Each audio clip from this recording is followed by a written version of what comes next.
The moment he landed the Farfarer, Reynardo had a rare feeling of regret. It's not too late, he thought.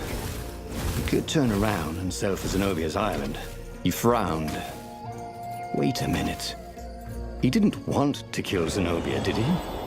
Sure, technically she was the enemy, but they'd been at Sword Fu school together. They'd never been lovers, but somehow they'd been closer. She'd told him every secret about herself, except the biggest one. That she was the Emperor's daughter. No, kill Zenobia, whispered the stone. Before it's too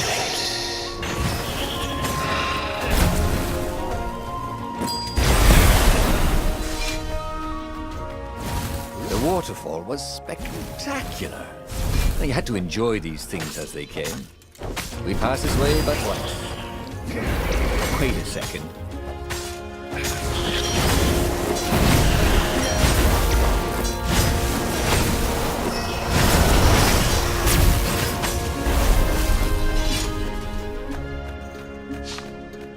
There was something sour in the air.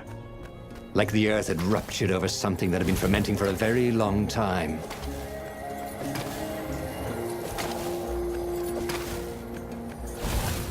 The stone hadn't lied about what it could do for him. With each raven he cut down, he felt a jolt of power flowing into his arm.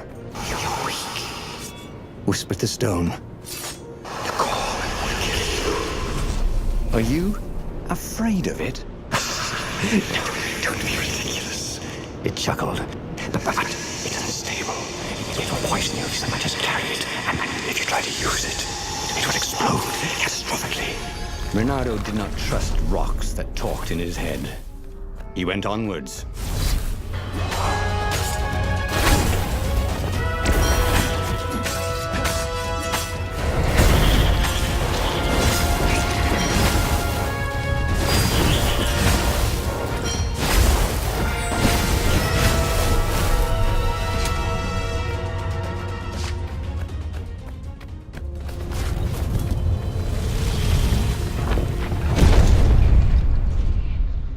As he approached the core, the stone became hysterical. No!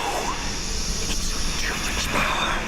We'll rip a hole in space and time. He had a sudden vision of plunging his gauntlet into the core and dying in anguish.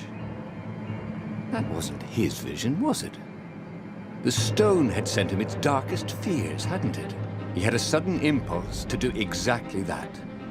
He raised his right fist and plunged it into the core. There was a rush of light. He thought he could hear the stone screaming. And then he passed out.